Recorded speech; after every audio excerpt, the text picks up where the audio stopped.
বিএনপির স্থায়ী কমিটির এই সংবাদ সম্মেলনে সম্মানিত সাংবাদিক ভাই বোনেরা, আমাদের দলের স্থায়ী কমিটির সম্মানিত সদস্যবৃন্দ, আপনাদেরকে সালাম জানিয়ে এই সংবাদ সম্মেলনে উপস্থিত হওয়ার জন্য আমাদের পক্ষ থেকে আপনাদেরকে ধন্যবাদ জানাই। প্রিয় সাংবাদিক ভাই বোনেরা, আসসালামু আলাইকুম। গত 24শে মে 2025 তারিখ সন্ধ্যা 7:30টায় অন্তর্বর্তীকালীন সরকারের প্রধান উপদেষ্টার আহ্বানে বাংলাদেশ জাতীয়তাবাদী দল বিএনপি একটি প্রতিনিধি দল সাক্ষাৎ করেন। একই দিনে আরও 2টি দল প্রধান উপদেষ্টার সাথে সাক্ষাৎ করেন।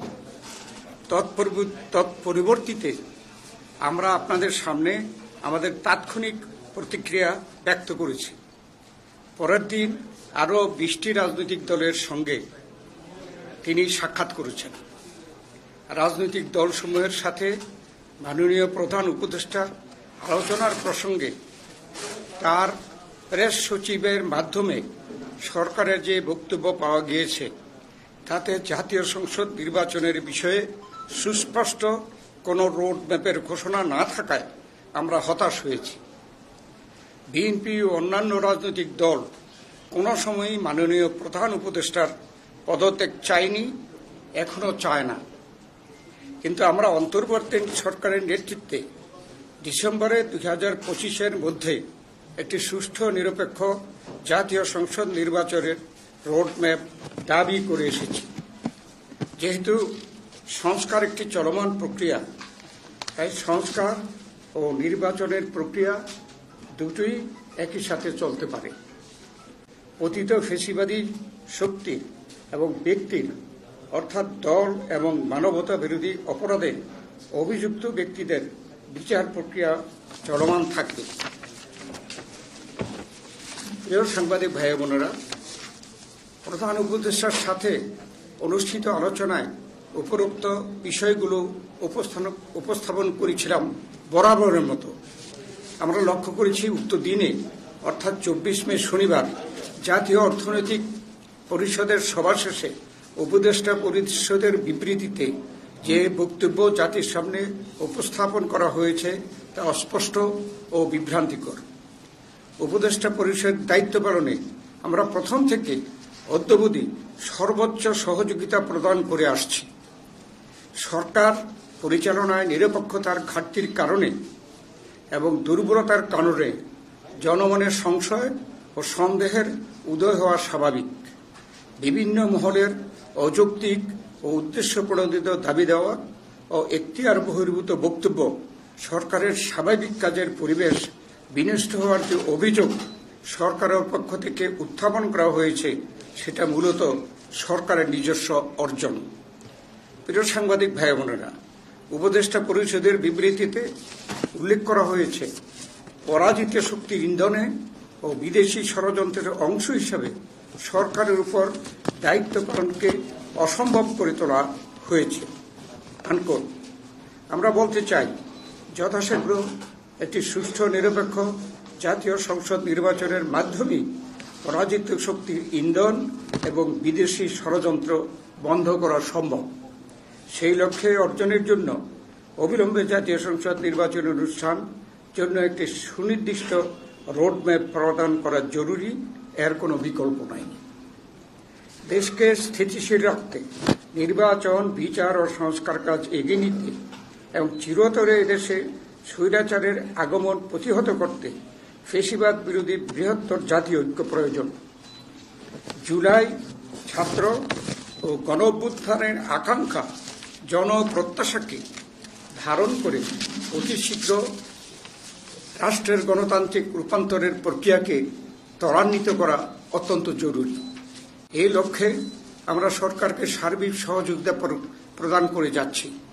সরকারের সক্রিয়তা, সংস্কার উদ্যোগ, বিচার প্রক্রিয়া, সুষ্ঠু নির্বাচন ও স্বাভাবিক কার্যক্রমকে বাধাগ্রস্ত করে এমন কোনো কর্মকাণ্ডকে আমরা সকল সময় নিরুৎসাহিত করি এবং প্রতিকার প্রতিরোধ করার অঙ্গীকারবদ্ধ।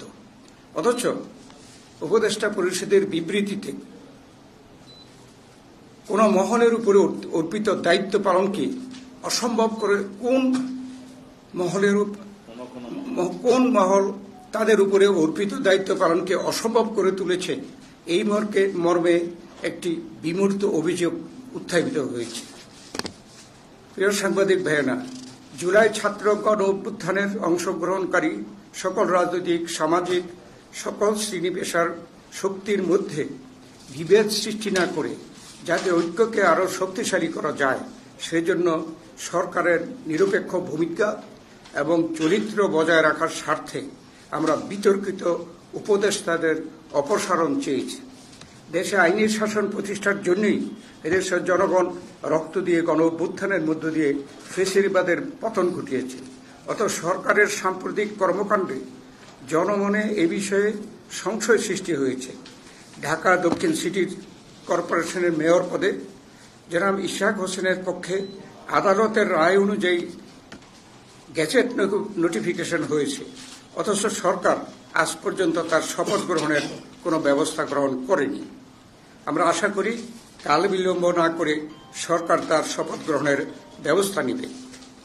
জুলাই ছাত্র গণ অভ্যুত্থানের আকাঙ্ক্ষাকে ধারণ করে মানুষের হারানো গণতান্ত্রিক অধিকার, সাংবিধানিক অধিকার, মানবাধিকার সহ ভোটাধিকার নিশ্চিত করার লক্ষ্যে যথাশীঘ্র জনপ্রত্যাশা অনুযায়ী একটি নির্বাচিত রাজনৈতিক সরকার প্রতিষ্ঠায় এখন সর্বোচ্চ অগ্রাধিকার। তাই আমরা একটি সুষ্ঠু, অবাধ, নিরপেক্ষ নির্বাচনের মাধ্যমে ডিসেম্বর 2025-এর মধ্যে একটি জাতীয় সংসদ গঠনের জন্য অবিলম্বে সুনির্দিষ্ট রোডম্যাপ ঘোষণার দাবি জানাচ্ছি। এই সর্বোচ্চ জন আকাঙ্ক্ষাকে সর্বোচ্চ অগ্রাধিকার দেওয়া বর্তমান অন্তর্বর্তী সরকারের প্রধানত এজেন্ডা হওয়া উচিত বলে জনগণ মনে করে। এর অন্যথা হলে জনগণের দল হিসাবে বিএনপির পক্ষে এই সরকারের প্রতি সহযোগিতা অব্যাহত রাখা কঠিন হয়ে দাঁড়াবে।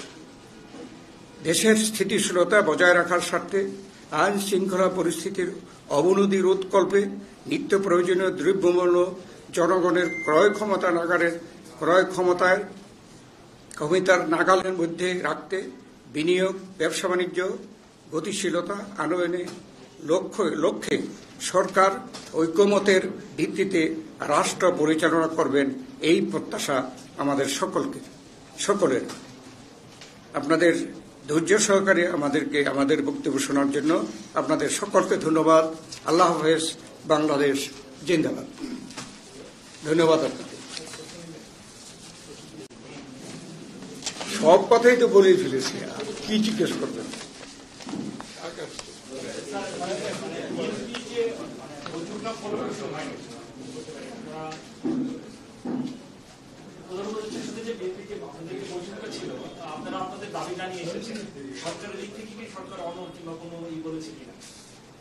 না, কোনো নেতিবাচক কিছু বলেনি, এবং আমরা এখানে বলেছি আমরা যে ইতিবাচক তাদের প্রতিক্রিয়া আশা করেছিলাম সেটা করেনি। ডিসেম্বরে যেমন একটা ট্রান্সফার করছেন, সরকার জুনের 30 তারিখ হচ্ছে, তার একদিনও যাবে না। মানে দুইজন বিএনপি এবং সরকারের অবস্থান একটা জায়গায় দাঁড়িয়ে গেছে কিনা, একই জায়গায় দাঁড়িয়ে গেছে। আমরা আমাদের দাবি শুধু এই কয়েকদিনে না, এটা কিন্তু আগের থেকেই বলছি। কেননা ডিসেম্বরকে আমরা মনে করছি যে নির্বাচনের জন্য উপযুক্ত সময়, সেজন্য আমরা এটা বলেছি। এখনো আমরা সেই কথার মধ্যে আছি।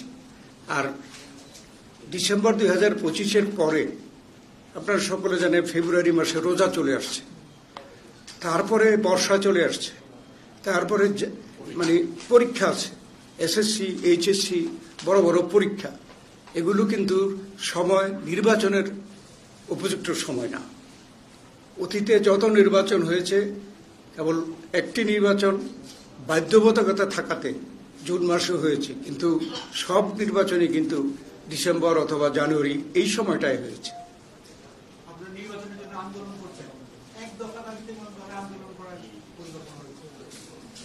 এখনো আমাদের অনেক দফা দাবি, যেটা সরকার করতে চাচ্ছে সেটাই আমরা চাচ্ছি ত্বরান্বিত করার জন্য। যেমন আমরা তো সংস্কারের পক্ষে, এই সরকার আসার আগেই তো বিএনপি ৩১ দফা সংস্কার প্রস্তাব আপনাদের মাধ্যমে জনগণের সামনে তুলে ধরেছে, এবং এটা আমরা ওয়াদা করেছি যে জনগণ যদি আমাদেরকে ক্ষমতায় বসায় তাহলে আমরা ৩১ দফা কর্মসূচির ভিত্তিতে সংস্কার করব। তো সংস্কার আমরাও চাচ্ছি, কিন্তু সংস্কার হচ্ছে চলমান প্রক্রিয়া। ইচ্ছা করলে অমুক দিন অমুক সময়ের মধ্যে সংস্কার শেষ করা যাবে এটা কেউ বলতে পারে না। ঠিক একইভাবে এই নির্বাচনকে বিলম্বিত করার জন্য কিছু উছিলা বের করা হচ্ছে। যেমন একটা উছিলা হলো বিচার শেষ করতে হবে, আমরাও তো বিচার চাই। এই আওয়ামী লীগ স্বৈরাচার ফ্যাসিস্ট সরকারের অধীনে তারা আমাদেরকে নিশ্চিহ্ন করে দেওয়ার জন্য কি করেনি, তারা বিচার বহির্ভ হত্যাকাণ্ড, তারপরে গুম খুন, আমাদের দেশনেত্রী বেগম খালেদা জিয়া থেকে শুরু করে আমাদের ভারপ্রাপ্ত চেয়ারম্যান তারেক রহমান থেকে শুরু করে আমাদের কেউ বাকি নাই যারা আমরা মিথ্যা মামলার আসামি ছিলাম না, জেল খাটি দেয় বিভিন্ন সময়। এরপরেও কেন প্রশ্ন আসে যে আমরা তাদের বিচার চাইব না? বিএনপি সবচাইতে বেশি তাদের বিচার চায়। তবে আমরা এটা বিশ্বাস করি যে বিচার হবে স্বাধীন বিচার ব্যবস্থার মধ্যে। আমি স্বাধীন বিচারও চাইব, আবার চাইব অমুক দিনের মধ্যে এই বিচার করতে হবে, এটা তো সাংঘর্ষিক। সেই জন্য আমরা বলছি এই সংস্কার এবং নির্বাচনের প্রক্রিয়া এবং বিচারের প্রক্রিয়া এটা প্রত্যেকটা আলাদা, এবং সেই জন্য এখানে কোনো সাংঘর্ষিক কিছু নাই। তাই এই তিনটা কাজই একসাথে চলতে পারে এবং সেটা চলা উচিত। আচ্ছা, থ্যাংক ইউ, আপনাদেরকে অনেক ধন্যবাদ।